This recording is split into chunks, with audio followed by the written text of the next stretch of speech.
كتابه العظيم وما أصابكم من مصيبة سبحان ربك رب العزة عما يصفون وسلام على المرسلين والحمد لله رب العالمين۔ میرے محترم بزرگوں اور عزیز ساتھیوں، اللہ تعالیٰ نے ہمیں ایک فریضے کو ادا کرنے کا موقع عطا فرمایا ہے۔ یہ نماز ہے۔ نماز بہت بڑی دولت ہے۔ نماز میرے نبی کی آنکھوں کی ٹھنڈک ہے۔ نماز دل کا سکون ہے۔ نماز کاروبار کے لیے برکت کا کام کرتی ہے۔ نماز گھر کے لیے سکون اور اطمینان اور خوشحالی لانے والی چیز ہے۔ نماز رب سے بندے کے رشتے کو جوڑنے والی ہے۔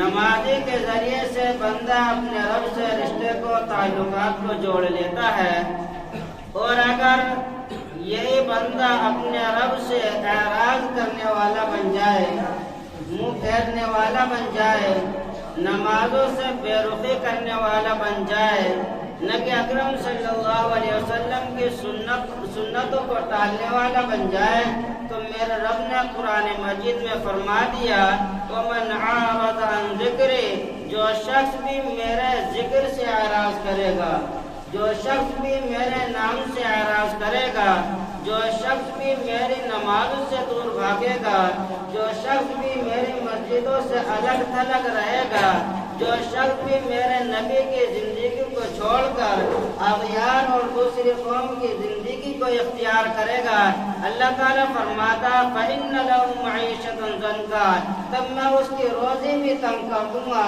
اس کے کاروبار کو بھی ختم کر دوں گا، اس کے آمدنی کی برکت کو بھی اٹھا لوں گا، اس کے گھر کی خوشحالی کو بھی اٹھا لوں گا، اور اس کے درمیان، اس کے گھر والوں کے درمیان نفرت اور عداوتیں پیدا ہو جائیں گی۔ یہ کون کہہ رہا ہے؟ وہ رب کریم کہہ رہا ہے، جس نے آپ کو اور مجھ کو پیدا کیا، اور تمام امت محمدیہ اور تمام مخلوقات کو پیدا فرمایا۔ میرے دوستو، دنیا کے اندر جتنی بھی اللہ تعالیٰ نے ہمیں نعمت عطا فرمائی ہے، ان پر اللہ کا شکر ادا کیا جائے تو اس نعمت اور ان نعمتوں کے اندر برکت ہوگی، ترقی آئے گی، اور اگر ناشکری کرنا شروع کر دی جائے تو وہ نعمت آہستہ آہستہ وہ چھنتی چلی جائیں گی۔ ہر آدمی آج غور کرے کہ اللہ تعالیٰ نے اس کو کون سی نعمت نہیں دی۔ ہر طرح کی فراوانی اور نعمت دے رکھی ہے۔ جس رب نے اس جسم کو، باڈی کو صحیح سالم اور صحیح بنایا، اب اس کے لیے کیا چاہیے؟ اس کو چاہیے کہ اس شخص کو دیکھے جس کے پاس پیر نہیں ہے، اس شخص کو دیکھے جس کے پاس ہاتھ نہیں ہے، اس شخص کو دیکھے جس کے پاس آنکھ نہیں ہے، ان سے قدر معلوم کرے آنکھ، پیر اور پاؤں کی کیا قدر ہوتی ہے۔ جب پتہ چلے گا کہ اللہ کی قدرت کتنی بڑی ہے اور اللہ کتنا ہم پر مہربان ہے۔ میرے دوستو، دنیا کی زندگی اسی طرح گزر رہی ہے اور گزر جائے گی، نہ تو اپنے پرسان حال ہے اور نہ خیر پوچھتے ہیں۔ آج ہم نے اپنی زندگی بنانے کے لیے دوسروں کے کیریئر کو اختیار کر لیا، دوسروں کے طریقے کو اپنا لیا، اور اپنے نبی کی زندگی ہم نے اپنے نبی کی زندگی کو چھوڑ دیا۔ حالانکہ ہماری کامیابی اس میں ہے کہ پیارے آقا صلی اللہ علیہ وسلم کی سنتوں پر عمل کریں۔ اگر آپ سے محبت ہے تو محبت کرنے والے کو، محب کو وہ اعمال اختیار کرنے چاہیے جس سے محبوب خوش ہو جائے۔ آج ہم نماز پڑھنے کے لیے آئے ہیں، کتنے افراد ہیں جنہوں نے اپنی داڑھیوں پر بیٹھ کر شیشے کے آئینے کے سامنے بہترین انداز میں اس طرح چلایا ہوگا یا لیزر مشین چلائی ہوگی۔ ذرا تھوڑا ہمیں غور کرنا چاہیے، کیا اس سے ہماری پرسنالٹی بڑھتی ہے یا عزت بڑھتی ہے، یا ہمارا وقار بڑھتا ہے، یا کاروبار کے اندر ترقی ہوتی ہے؟ کیا وہ لوگ جو لوگ داڑھی رکھتے ہیں کہ ان کے کاروبار نہیں چل رہے ہیں لیکن ان کی زندگی کے اندر الحمدللہ بہت سکون ہے؟ کوئی برکت والی چیز اختیار کرو گے تو برکت آئے گی، بے برکت والی چیز اختیار کرو گے تو بے برکت آئے گی۔ اب چلتے ہیں مدینے کی گلیوں کے اندر۔ نبی اکرم صلی اللہ علیہ وسلم اپنے گھر کے اندر آرام فرما رہے ہیں۔ حضرت عائشہ رضی اللہ تعالیٰ عنہ فرماتی ہیں میرا محبوب میرے شوہر میرے گھر کے اندر آئے اور بستر پر آرام کرنے لگے، تھوڑی دیر گزری تو اٹھ کر چل دیے، اور جب اٹھ کر چل دیے جانے لگے، میں نے دیکھا کہ میرے نبی جب میرے پاس سے جاتے کسی کام کے لیے کہہ کر جاتے یا کچھ کہہ کر جاتے فلاں جگہ جا رہا ہوں، لیکن آج تو بغیر کہیں چلے گئے، کچھ نہیں کہا۔ حضرت عائشہ رضی اللہ تعالیٰ نے بھی دیکھیے جہاں اللہ کا ذکر ہوتا ہے اور جہاں اللہ کا نام لیا جاتا ہے وہاں اللہ کی رحمت برستی ہے۔ آپ مسجد کے اندر آئیے، اللہ کا گھر، اللہ کی رحمتیں برسیں گی۔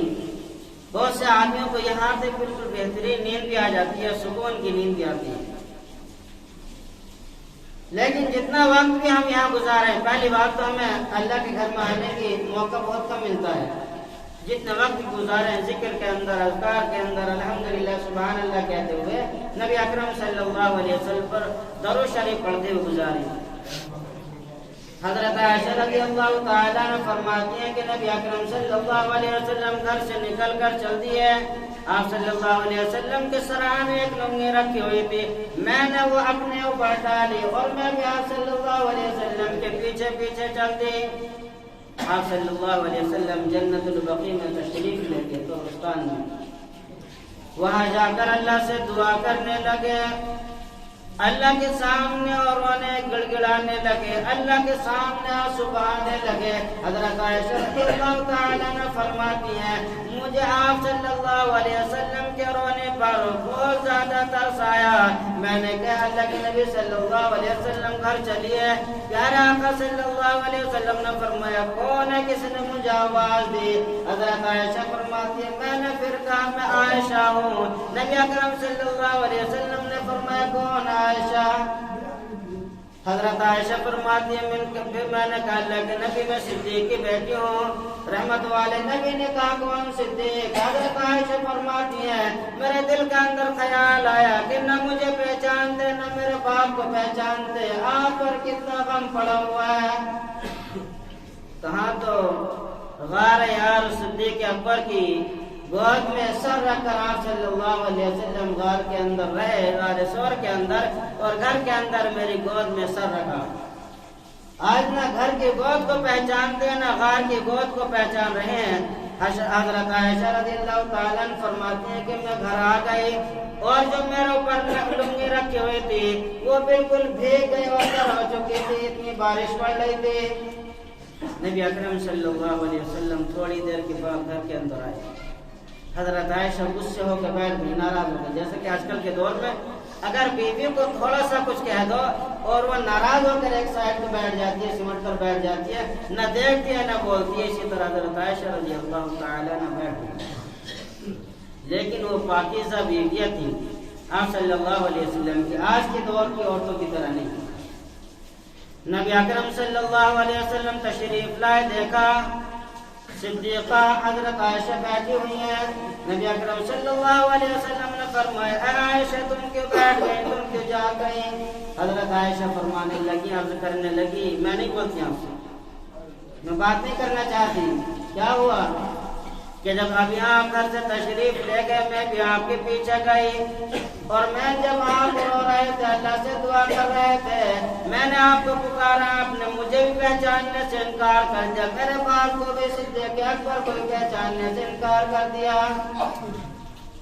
تو پیارے آقا صلی اللہ علیہ وسلم فرمایا اچھا ایسا ہوا ہے؟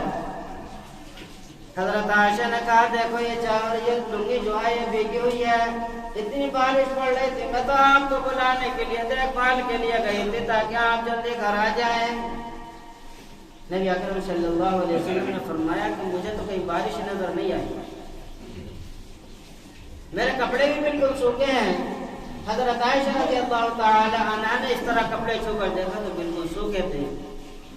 نبی اکرم صلی اللہ علیہ وسلم نے فرمایا او عائشہ میرے بات سمجھ میں آ گئی، جو بندہ اللہ کی طرف اپنی توجہ کر لیتا ہے اور دنیا سے منہ پھیر لیتا ہے، بیوی بچوں سے منہ پھیر لیتا ہے، اپنے کاروبار سے منہ پھیر کر کاروبار کے تمام مشغولیات کو دکان اور بزنس پر چھوڑ کر اللہ کے گھر کے اندر اللہ کے دربار میں آ کر اللہ کے سامنے سچے دل کے ساتھ خلوص کے ساتھ اللہیت کے ساتھ وہ لگ جاتا ہے تو اس کو نہ اپنے باپ کی پہچان رہتی، نہ بیوی کی پہچان رہتی، نہ دوست و احباب کی پہچان رہتی۔ سبحان اللہ سبحان اللہ سبحان اللہ۔ یہ جو آدمی اتنا غرق ہو جائے، آج ہمارا کیا حال ہے؟ آدمی نماز پڑھ رہا ہے، نماز پڑھتے پڑھتے موبائل کے گھنٹے بجی، وہیں سے پہچان لیتے فلاں کسٹمر کا فون آ گیا، وہ جلدی جلدی بلا لیا، نماز ادھر ہو رہی ہے اور ذہن میں کسٹمر گھوم رہا ہے، دکان کا حساب کتاب ہو رہا ہے۔ نہیں میرے دوستو، کچھ منٹ کے لیے آپ لوگ آتے ہیں، تمام چیزوں کو وہیں چھوڑیے، پھر اللہ کی طرف توجہ رکھیں اور باقی کسی چیز کو نہیں دیکھنا۔ حضرت عائشہ رضی اللہ تعالیٰ کہنے لگے اللہ کے رسول یہ بارش کیسی ہو رہی تھی؟ پیارے آقا صلی اللہ علیہ وسلم نے فرمایا عائشہ وہ بارش نہیں تھی بلکہ میں جو اللہ کے سامنے رو رہا تھا، گڑ گڑا رہا تھا، اس کی تعریف کر رہا تھا، تو اللہ تعالیٰ آسمان سے اپنی رحمت کو برسا رہے تھے جس کی وجہ سے لنگی گیلی ہو گئی۔ یہ بارش کی وجہ سے نہیں ہے، یہ تو اللہ کی رحمت کی وجہ سے ہوئی ہے۔ سبحان اللہ، میرے نبی کی یہ زندگی ہے۔ حضرت عائشہ ناراض ہیں، نبی اکرم صلی اللہ علیہ وسلم ان کو منا رہے ہیں اور بتلا رہے ہیں۔ اگر ہماری بیوی ہم سے ناراض ہو جائے تو ہم دنیا بھر کے نخرے دکھاتے ہیں، ہم کیوں اس کو منائیں گے؟